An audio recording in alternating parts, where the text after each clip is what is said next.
They didn't pretend to be perfect human beings. They embraced their flaws. They were very open and candid about stuff that went wrong. You know, Sharon never claimed to have the perfect marriage. She knew who she was married to. She knew he was a bit of a wild boy, Aussie. But Aussie said to me many times, you know, he could never have done any of this without Sharon. And that he could never imagine life. And my heart genuinely breaks for her for that. And the kids, yeah, they're there, the father is gone. Yeah, another patriarch. Piers Morgan, who has interviewed hundreds of powerful and sensational figures, broke down in tears live on air, not because the world had lost a music legend, but because he had come to terms with the grim truth hidden beneath the image of rock's golden couple. Sharon hadn't just lost her life partner long before his death. She had endured years teetering on the edge between love and violence, between duty and personal freedom. The blows, the kicks, the times she was strangled when Aussie lost control. During drug-fueled rages, the fits of anger born out of helplessness as Parkinson's robbed him of his ability to create. These were the dark chapters few dared to confront. I met Aussie when I was around 18 and he came into my father's office for management with Black Sabbath. So I was 18 when I first met him. Love at first sight? No, not at all. I was like, oh Lord, look at them. And they were all odd and hairy, and because I'd been used to dealing with artists that were American and they were slick and they were really put together and they smelt nice, and suddenly these guys come in and they're hairy and they're very from the north of England and they don't look or dress like anything I've ever seen. And so I was very nervous of them. Well, given that first impression, how in the world did anything ever develop? I went to see their show that night with my father. They performed at this club in London, and I was so in awe of what I was seeing. Again, I hadn't seen anything like that because all the artists that we had dealt with were very slick and a different category of music, different genre of music, just totally different. And then when I saw and how electric it was and how different, I was like blown away. I was like, whoa. So that's when I became interested in Black Sabbath. Well, when did you begin to get serious? You say it definitely was not love at first sight. In 79 we were working together, and it was 80 in 1980 that we started. We were working together and it just became something else. Well, what is it you think first attracted you to him and has kept you attracted to him? Now, we all know nobody gets through marriage unscathed, but let's face it, you've had some really difficult and tumultuous times, but what is it that kept you so attached to him? He was so funny and quick-witted and yet very vulnerable. And I just thought he was the funniest, sweetest guy I'd ever met, 'cause he was so vulnerable about everything, and that just attracted me to him. They didn't pretend to be perfect human beings. They embraced their flaws. They were very open and candid about stuff that went wrong. You know, Sharon never claimed to have the perfect marriage. She knew who she was married to. She knew he was a bit of a wild boy, Aussie. But Aussie said to me many times, you know, he could never have done any of this without Sharon. And that he could never imagine life. The marriage of Sharon and Ozzy Osbourne has long been seen by the public as a turbulent yet enduring love story, a bond that weathered addiction scandals and illness. They first met in the late 1970s when Aussie had just left Black Sabbath and was teetering between the peak of fame and the depths of substance abuse. Sharon, the daughter of Don Arden, Black Sabbath's manager at the time, quickly became both his manager and his companion, helping him rebuild his solo career from the fragments. The two married in 1982, opening a new chapter, not only in their own lives, but also in the history of heavy metal. I was saying Mr. Gene Simmons earlier that they didn't pretend to be perfect human beings. They embraced their flaws. They were very open and candid about stuff that went wrong. Sharon never claimed to have the perfect marriage. She knew who she was married to. She knew he was a bit of a wild boy, Aussie, but Aussie said to me many times, he could never have done any of this without Sharon. And that he could never imagine life without Sharon. They didn't pretend to be perfect human beings. They embraced their flaws. They were very open and candid about stuff that went wrong. Sharon never claimed to have the perfect marriage. She knew who she was married to. She knew he was a bit of a wild boy, Aussie. Aussie said to me many times, he could never have done any of this without Sharon.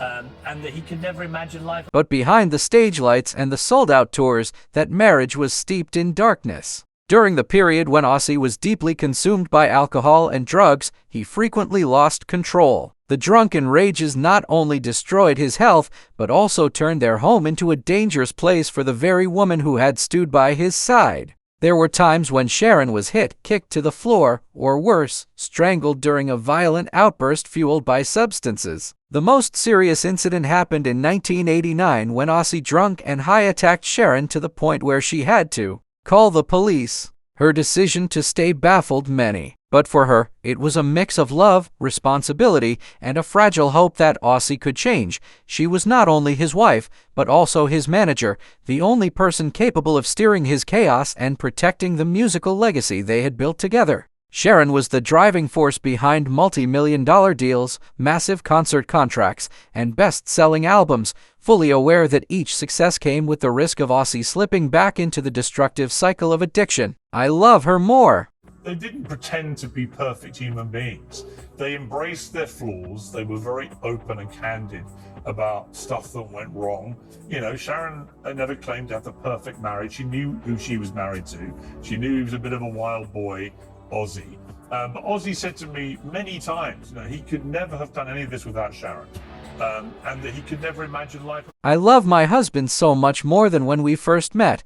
I was a bad boy for many years. The love has just got better, deeper, and we're blessed to have found each other. I mean, it must really suck when people have like affairs for like 10 years and they get found out. That must really hurt. I can only imagine. It's heartbreaking. It breaks people, you know, and then you have to fix yourself. Again, it's unthinkable for me. Music church bells. I'm already being attacked. Great to see you. How are you? Music chassis. First, lovely to see you both. Thank you.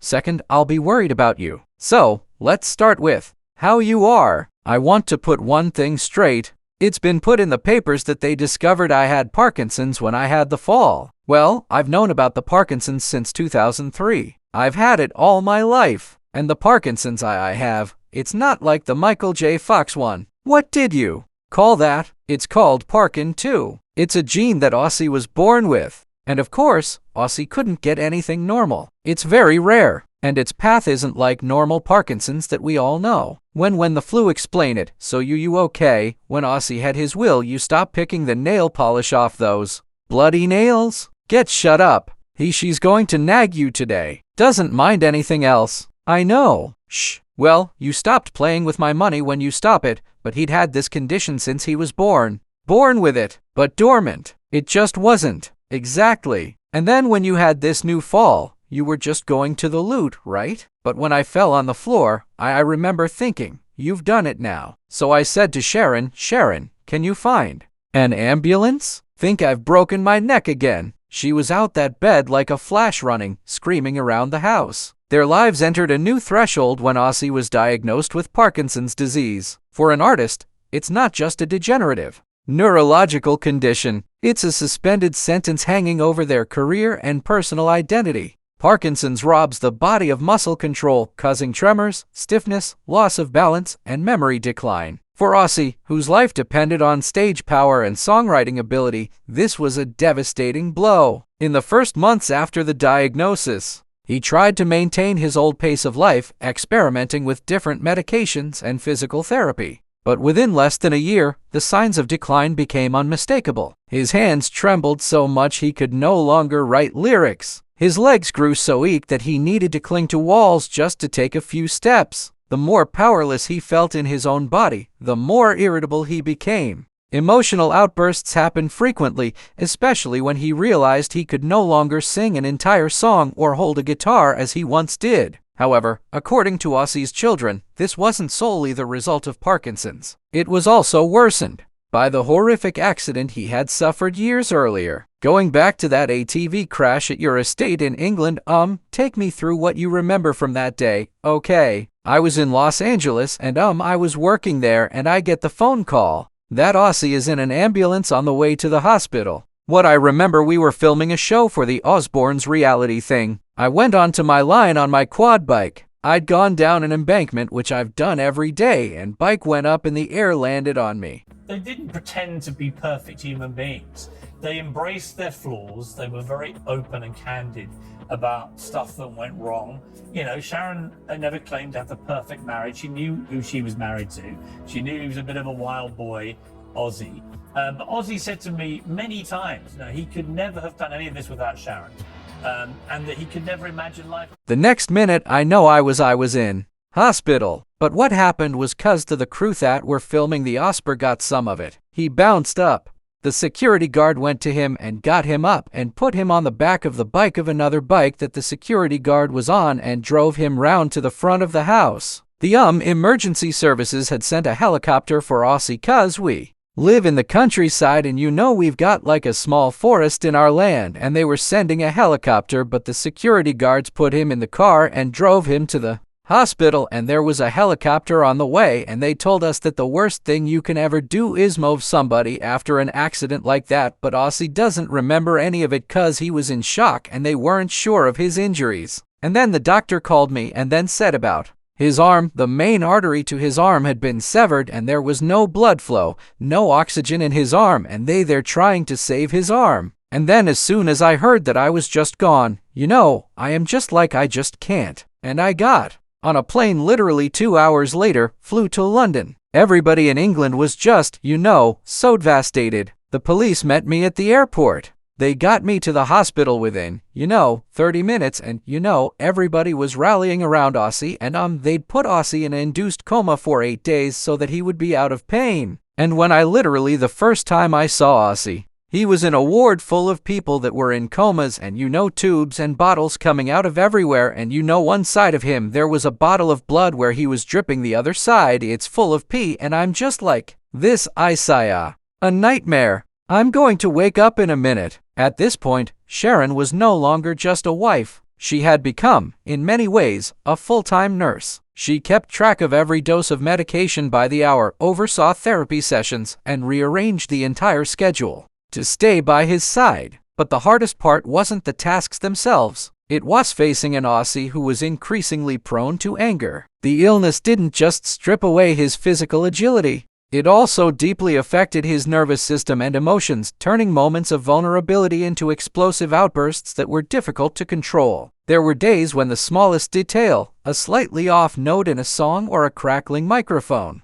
was enough to make him erupt, smashing objects, shouting at the crew, and even ordering everyone out. In those moments, Sharon was often the only one willing to approach him, placing a hand on his shoulder and trying to defuse the situation. Her patience was what kept things from going too far, but it also left her utterly drained. Parkinson's also brought insomnia, and sleeplessness in turn worsened Aussie's mental state. Many nights Sharon stayed awake with her husband simply to reassure him when he muttered fears about never returning to the stage. But her knew that each word of encouragement was another moment she had to suppress her own anxiety. The strength the public saw in Sharon was in truth a thin suit of armor. Beneath it was a woman who had reached the limits of endurance many times over. I think it was probably Aussie's drinking. We don't have to deal with that anymore. Thank God. But I think the drinking smoke a lot. Yeah, I was always telling you to stop smoking in front of the kids and everything. And then you used to say, stop bullying me. I'm like, I'm just asking you not to smoke. I think we gotten closer as we got older,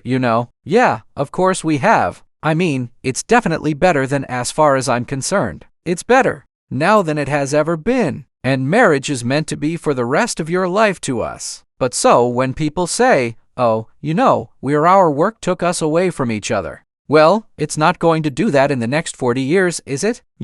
I found that son and I have done along the way. From now and again, we've renewed our vows. That's a pretty good tool to have because you forget what. The deal is, oh, the missus. Oh, I've done this wrong. She going to bother me now. You make mistakes. You do some stupid things. But I mean, do you know it's a two-way street? It is. These last 5 years. Sharon doesn't deny that she had thought about leaving, but just like in the past, she chose to stay. Perhaps it was out of love, or perhaps because she knew better than anyone else that she was the only one who could help Aussie hold on to what remained of the artist within him. They embraced their flaws. They were very open and candid about stuff that went wrong. Sharon never claimed to have the perfect marriage. She knew who she was married to. She knew he was a bit of a wild boy, Aussie, but Aussie said to me many times, he could never have done any of this without Sharon. And that he could never imagine life without Sharon. They say 1 out of 4 marriages or 1 out of 3 marriages don't last. And I think that people have a tendency. They don't have the wherewithal to just hang on. And there's value in being able to hang on. And life is not perfect. Nobody is perfect. And horrible, happens, and she has been an emblem, and Aussie also an emblem for, even though they're like, hang on, it's worth it. It really is worth it. And life is tough, and you want they were. Great examples of how to get up when you've been knocked down and to just keep going. 100%. I always look to them.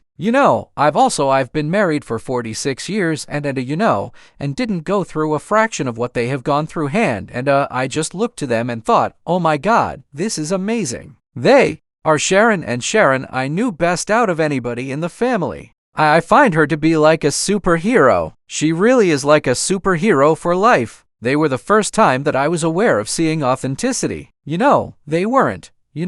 What happened? I guess what happened is, eventually when you put, a lot of us, and even me right now with this in front of me, I'm concerned about, whatever I say or how it's coming off. It seems like they didn't have a filter. They didn't pretend to be perfect human beings.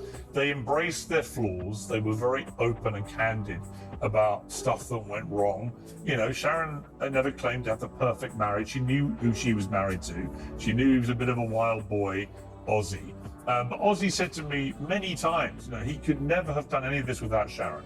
And that he could never imagine life. No, and which could be thought of as a negative, but it turned out to be a positive because their authenticity, when they were angry, when something uncomfortable happened, they saw the humor in it rock. He just because that's what he felt, that's what he liked, that's how he's saying, that's how he, and he was they are pure humanity, that's what I think, and we are lacking purity, we are lacking authenticity, and we are lacking you. No, we're supposed to act a certain way. We're supposed to vote a certain way. We're supposed to think a certain way. We're not supposed to talk a certain way. We are supposed to be censored. What is censorship? Censorship is just so that we all sound exactly the same. We don't use. It wasn't until Aussie's final days that Piers fully grasped the depth and resilience of the complex love between Sharon and the man who had hurt her so many times. He was in Los Angeles in July 2025 when Aussie's health took a sharp turn for the worse. In a dimly lit room, Aussie lay in his hospital bed,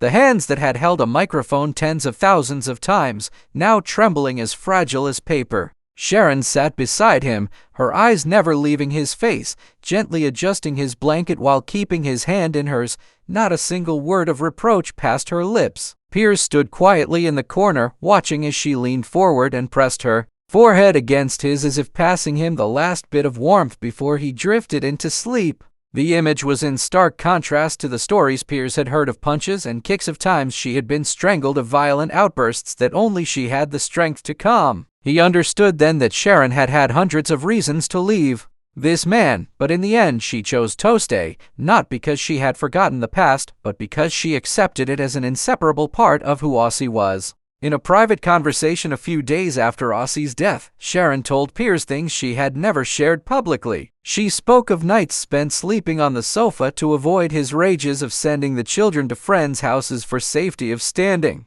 outside the bathroom door waiting for him to wake up after overdosing. Piers listened, and when Sharon said, "But he was also the only love of my life until the very end," he couldn't hold back. The tears came not out opity, but from witnessing a kind of love that is rare in this era. A love both beautiful and brutal, yet whole in its own way. Piers realized that the love Sharon had for Aussie was not simple or pure. It was a love tested to its limits, worn down by addiction and illness, yet still enduring because it had been forged in fire. And seeing the way she let him go calmly, gently, like someone who had been preparing for this moment for years, Piers finally understood why she had never left. Aussie couldn't live without Sharon, and Sharon couldn't live without Aussie. And that's what's so sad, I think, about today, is that the Sharon now doesn't have him. During the months when Aussie battled Parkinson's, Sharon wasn't just the one managing his medications or guiding him through each therapy session.